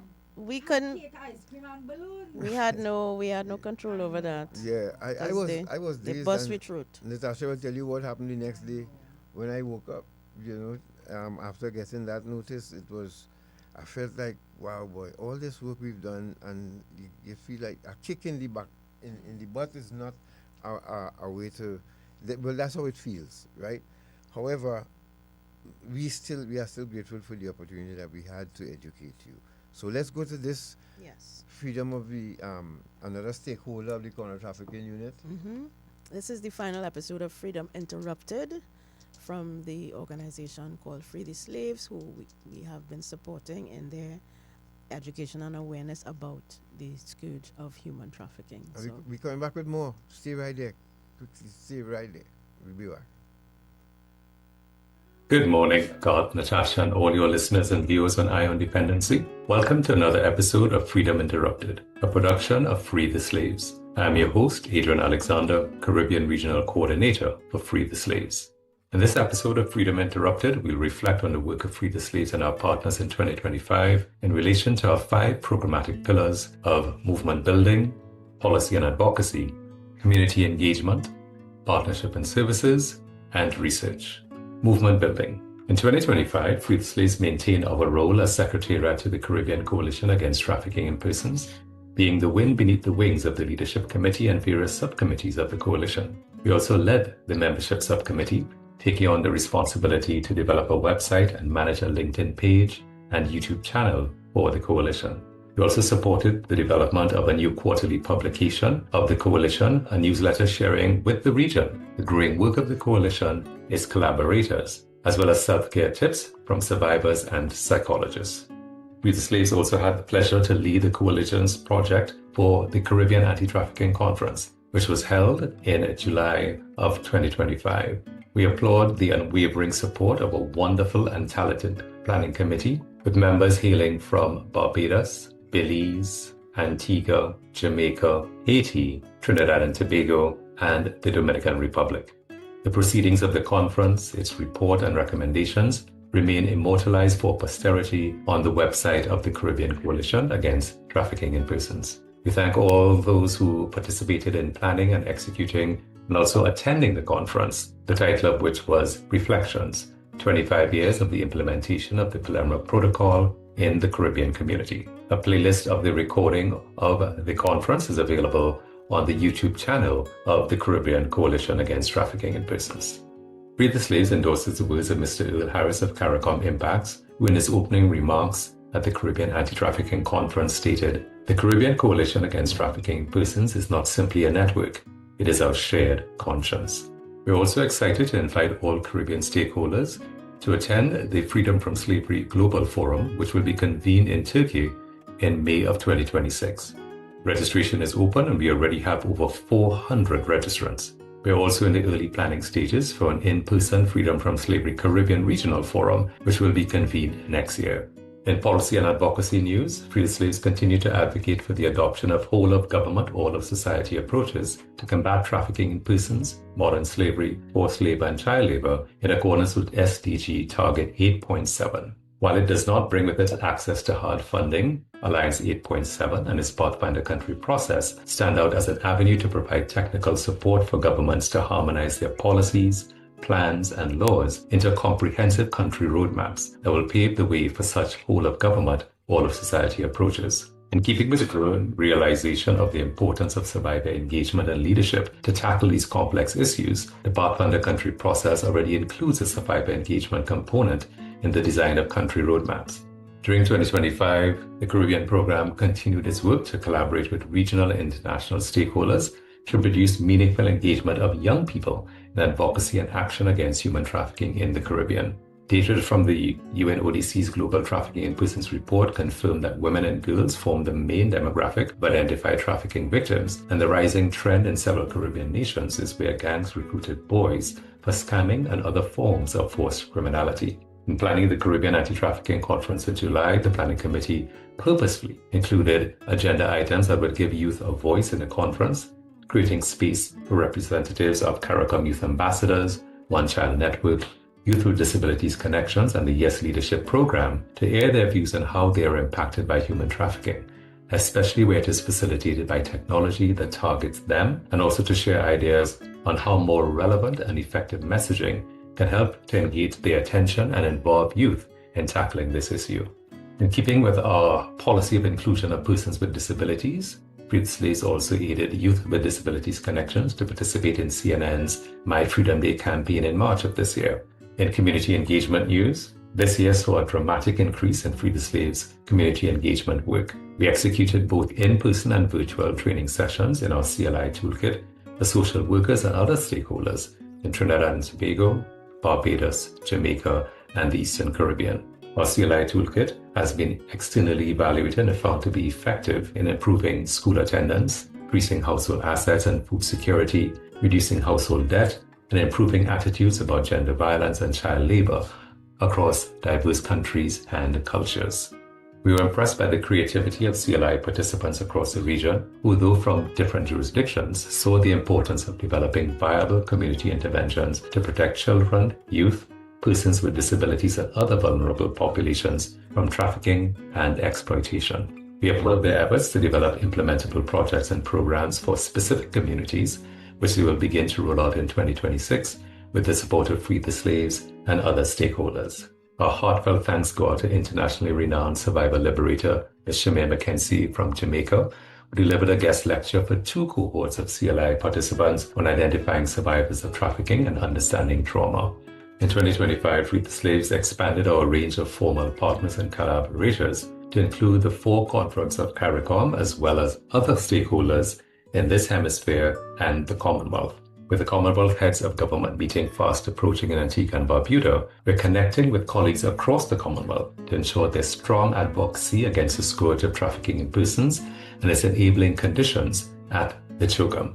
In July, Free the Slaves had the privilege of collaborating with subject matter experts from the Caribbean Coalition Against Trafficking in Persons to support a trafficking persons sensitization workshop co-hosted with the Judicial Education Institute of Trinidad and Tobago. This workshop benefited judges, judicial officers, and court administration staff, and we appreciated seeing this workshop come to fruition. In observing the 16 days of activism against gender-based violence, we collaborated broadly on various campaigns with the Caribbean Coalition Against Trafficking in Persons, RET International, and the Department of Public Security of the Organization of American States on the broad theme of ending digital violence and human trafficking of women and girls in our region. We recorded radio spots with the Caribbean Coalition and colleagues from Free the Slaves Latin American office that spoke out against digital violence and human trafficking and targeted audience of women and girls, parents, men, policymakers, and the wider community. These public service messages were aired on radio stations in Trinidad and Tobago, Grenada, and Belize, to name a few. A position statement published on social media with the Department of Public Safety of the OAS outlined the value of survivor-informed and survivor-led initiatives to end digital violence and human trafficking. We are grateful to the Caribbean Survivor Network for its input on drafting this position statement. In news of research, we had the pleasure of working closely with our Senior Program Manager for Research at Free the Slaves in supporting research of a case study on Antigua and Barbuda as part of a project between Free the Slaves and the Commonwealth Human Rights Initiative. As we close, we wish each of you a very Merry Christmas and pray that you will enjoy good success, peace, and favor in 2026. For more information about Free the Slaves, please visit freetheslaves.net. On the Caribbean Coalition Against Trafficking in Persons, please visit ccatip.org.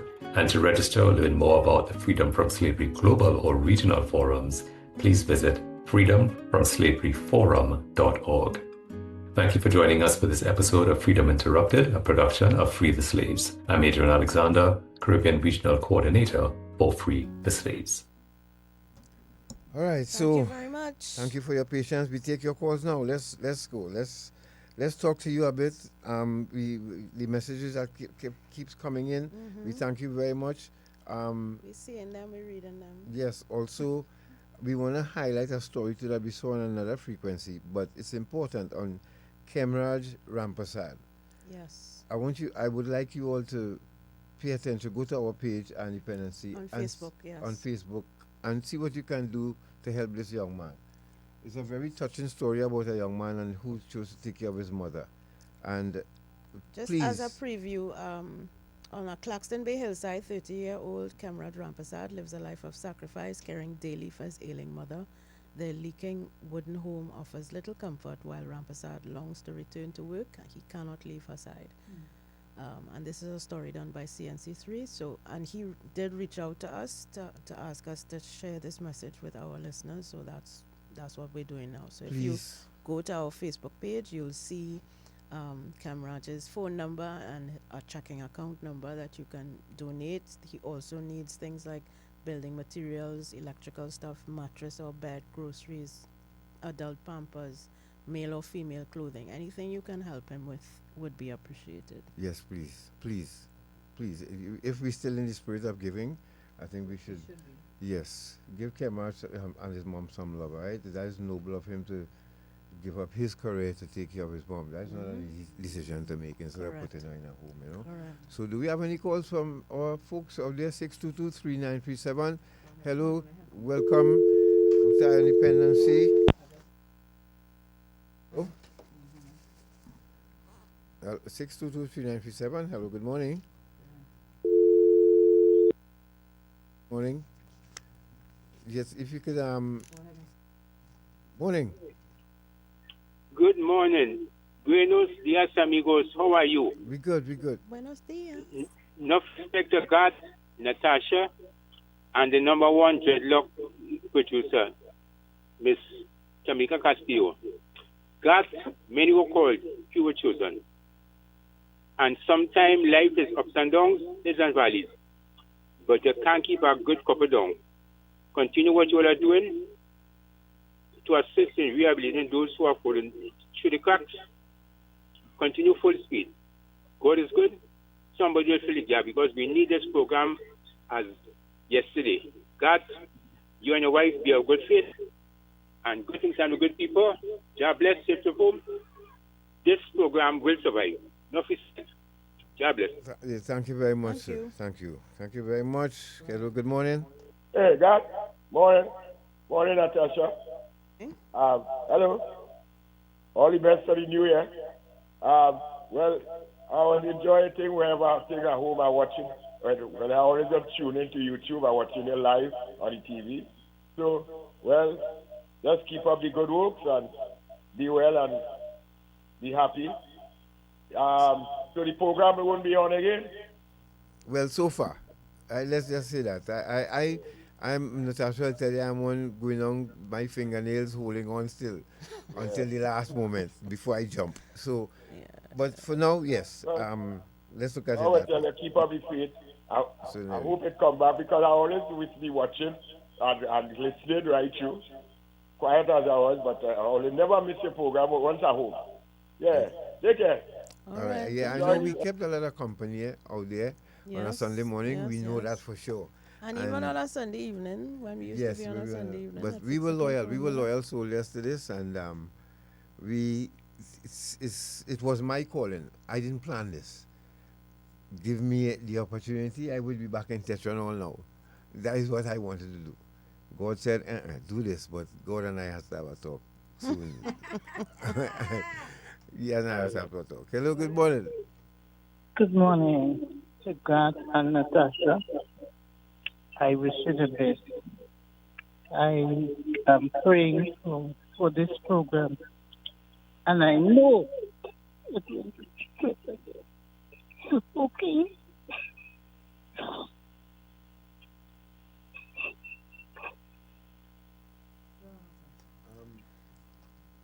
Thank you for the sentence. Hello, you still there? Oh, Lord. she broke down? Yes, Wow. she did. Hello? Wow. Hello, morning. Good morning. Morning.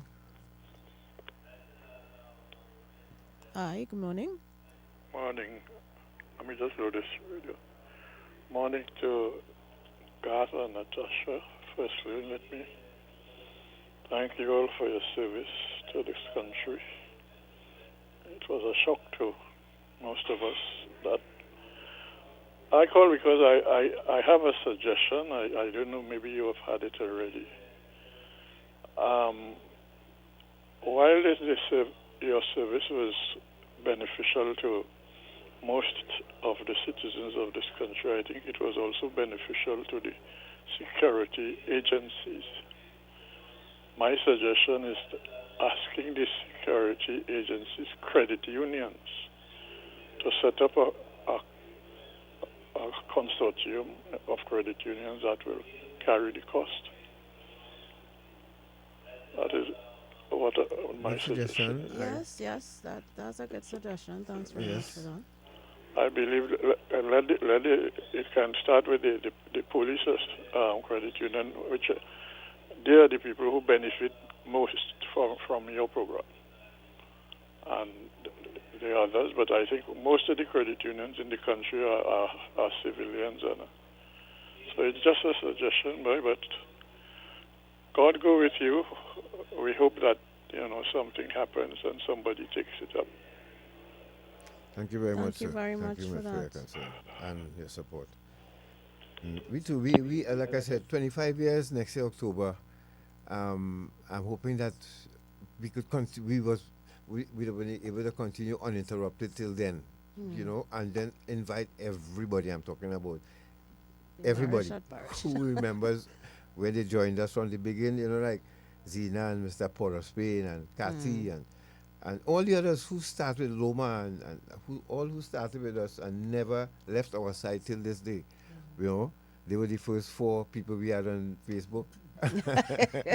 and now we have grown to 9,000 plus. That's a lot of work, and we're proud of it. And we were happy to know that we've produced tangibles for Trinidad and Tobago, not just talk.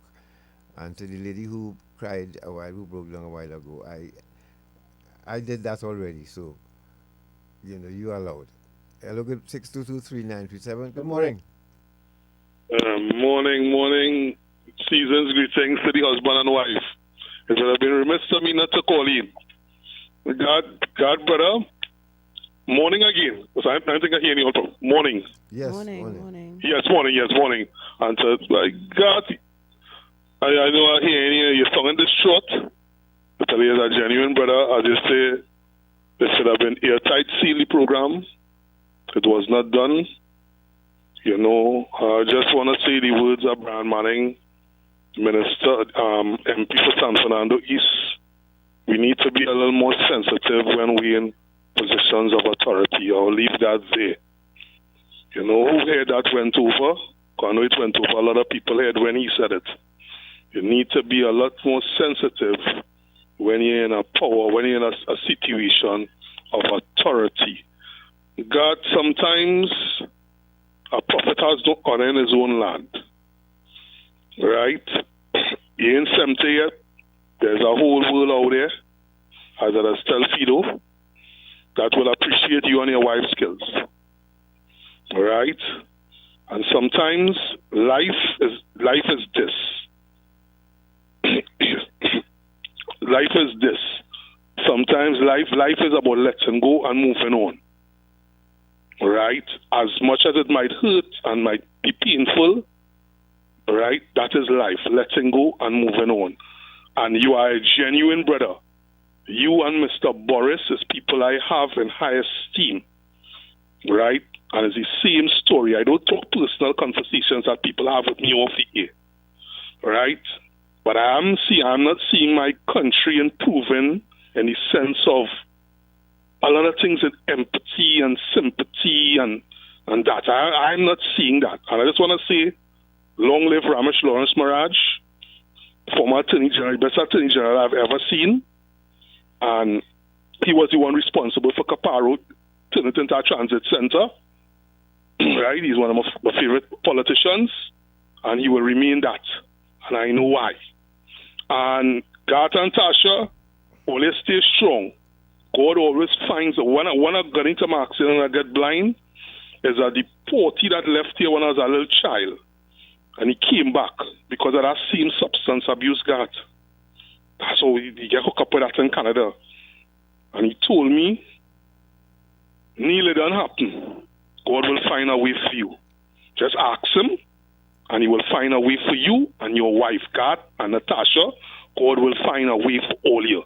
And there's a lot of people in this country, going to end here now, and I see it as I see it, who have a wicked heart. And they want to see you fall, and as a red woman tell me, and fall again, and continue to fall.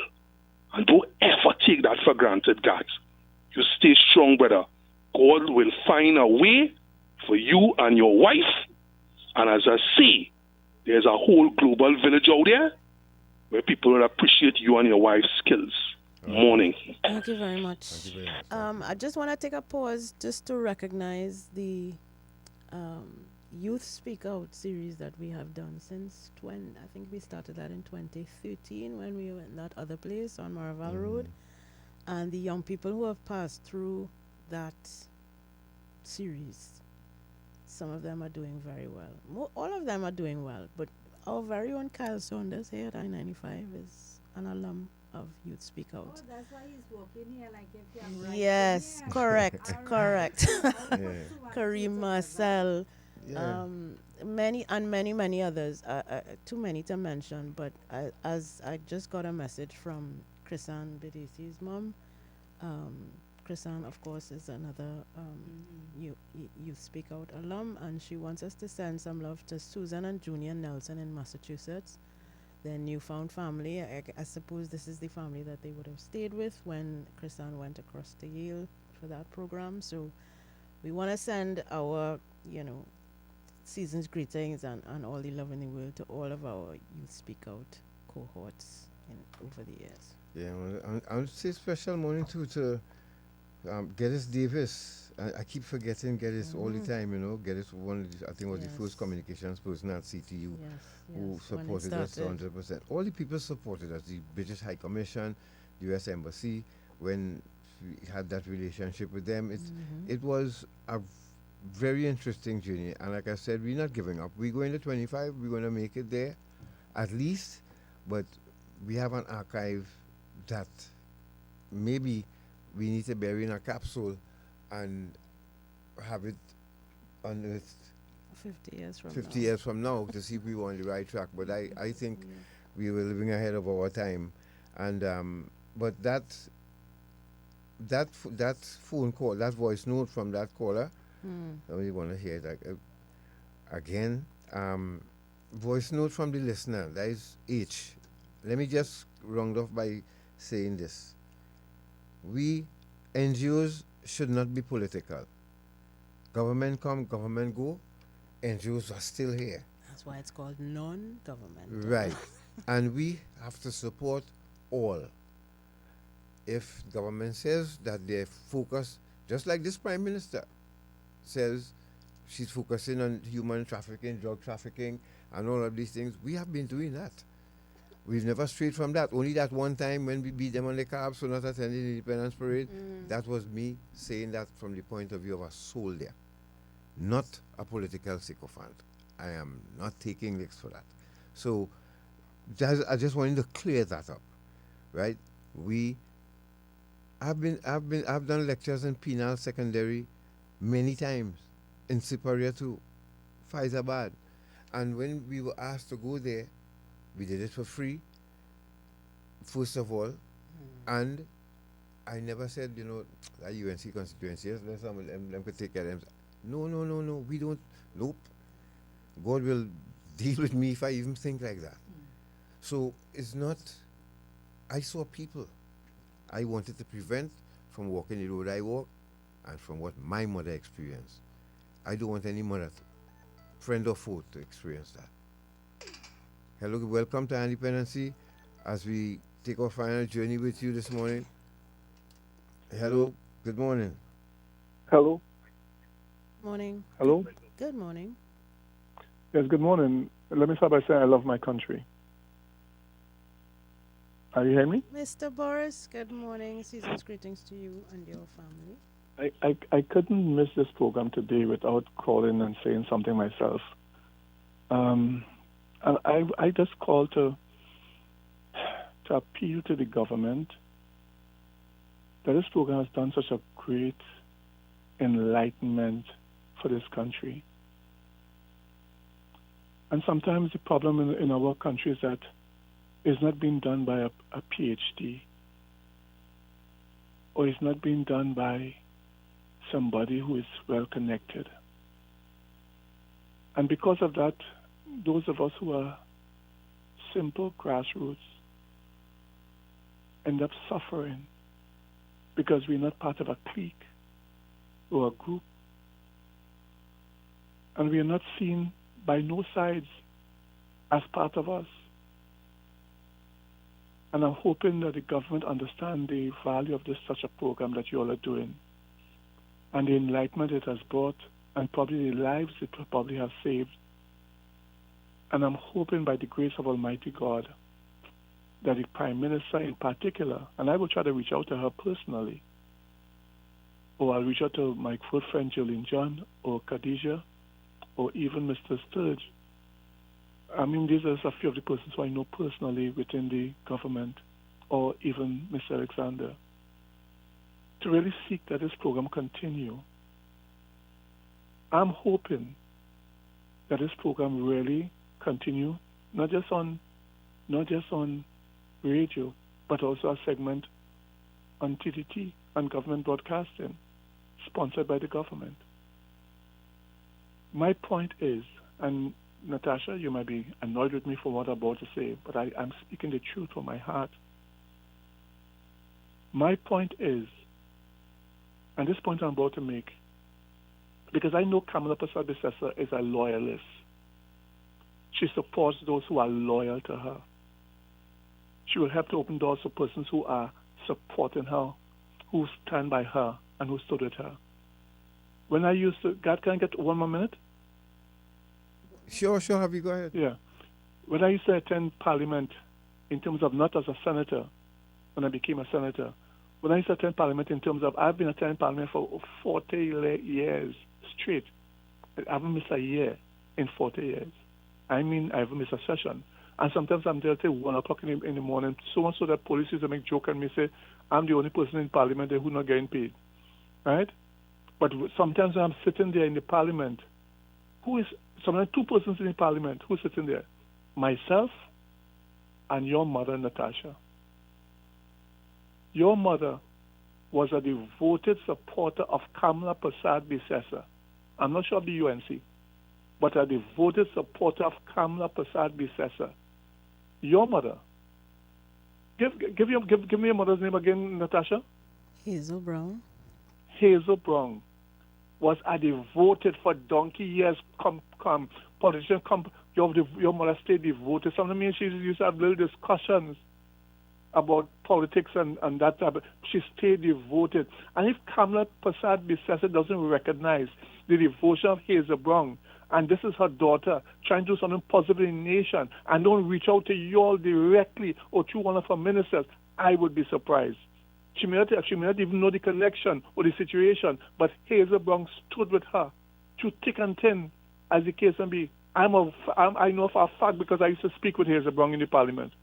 And I'm hoping that this program be given the light of day to continue, because the work is doing. And I'm hoping that grassroots are not always given the raw end of the stick or the negative end of the stick.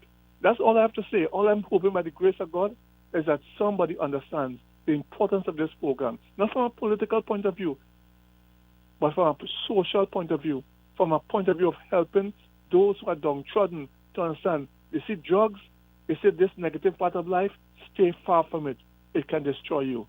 I thank you for the opportunity, and I'm hoping that the Honorable Prime Minister, Kamala Prasad-Bissessar, personally intervene, as she has intervened with my good friend David Mohammed, and she gave him the land to put on his place. She intervened with him again. She just made him chairman of NALIS, as the case may be.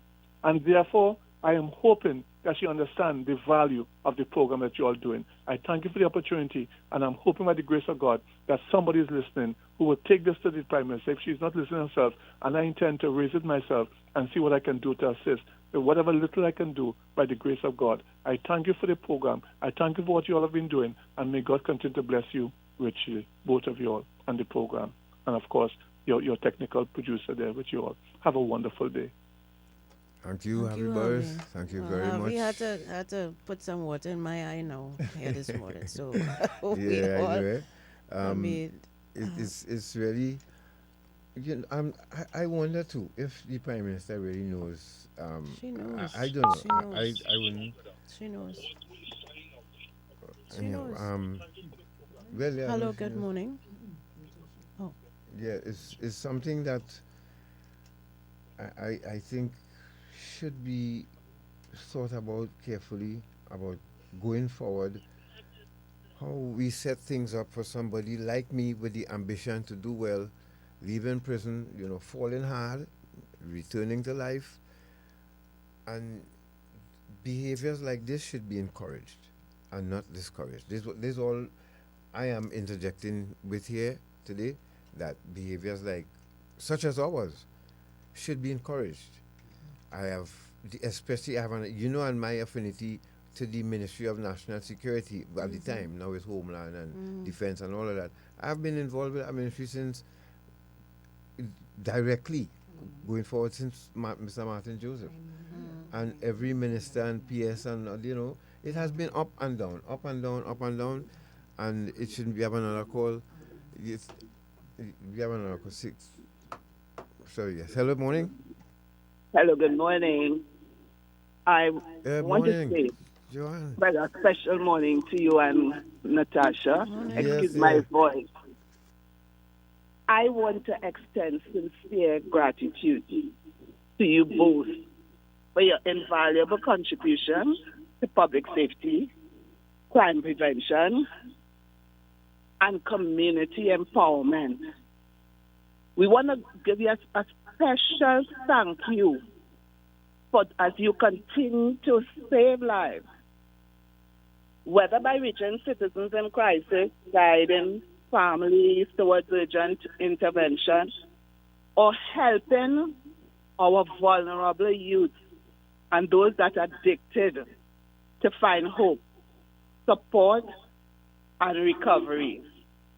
What I want to tell you and Natasha, your voices have become a lifeline, and your platforms a force for positive change.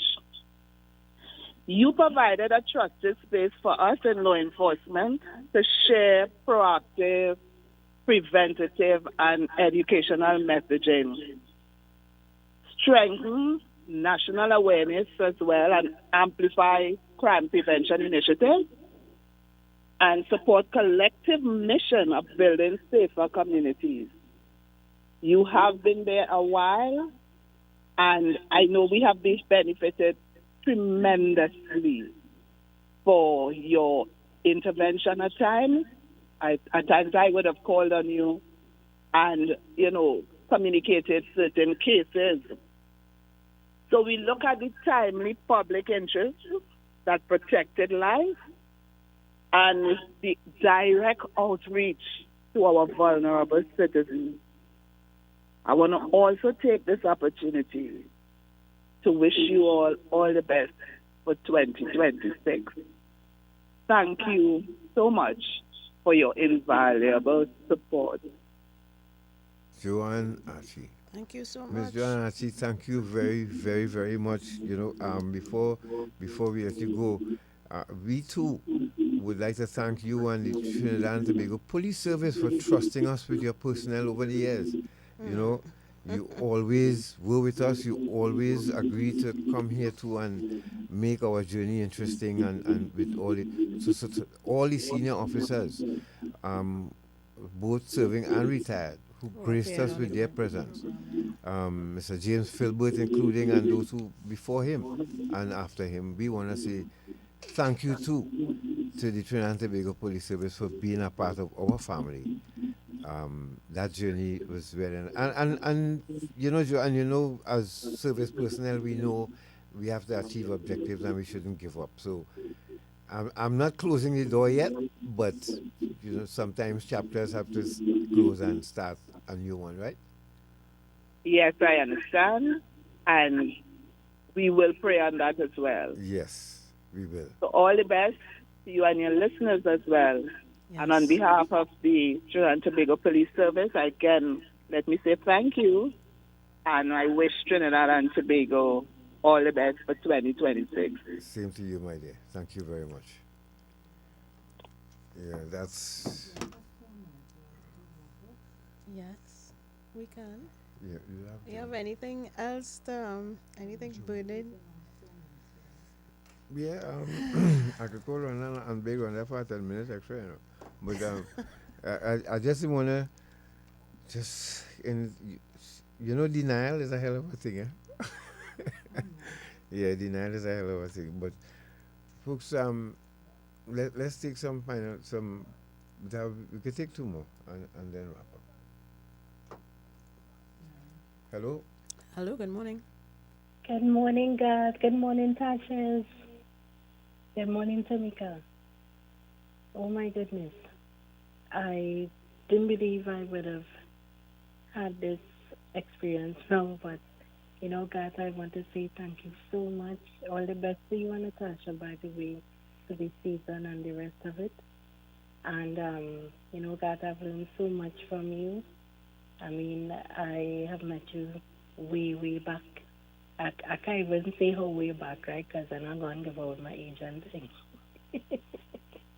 So, I just want to wish you all the best wherever God has planned to take you on. It's a real sad moment for me, but, nevertheless, I just want to say thanks because it was because of you I was able to impart so much knowledge to other persons due to what I would have been listening to on this program. And,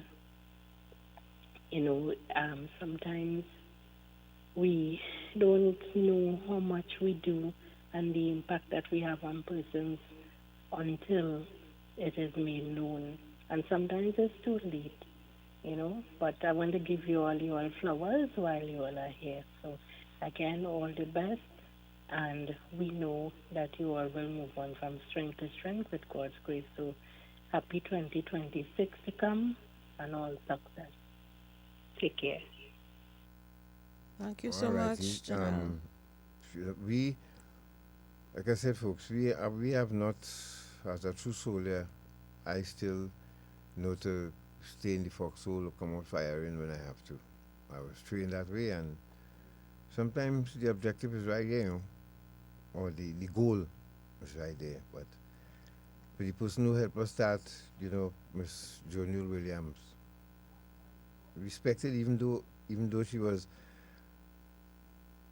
you know, tough person at times, but she really gave us the start with this program, and everybody else picked it up after that. For those of you who did, we thank you very much for keeping us relevant, keeping us educating you, the people of Trinidad and Tobago. We really, really appreciate it. And for I-95 and everybody who partnered with us and brought us to this juncture, we thank you very much. Randy Hafide, and I know it's hard, he sent me a note a while ago.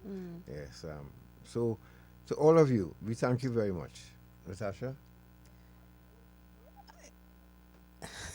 I mean, I'm not as optimistic as you are, but I am hopeful that we will turn a page, start a new chapter, maybe with something different on another platform or platforms.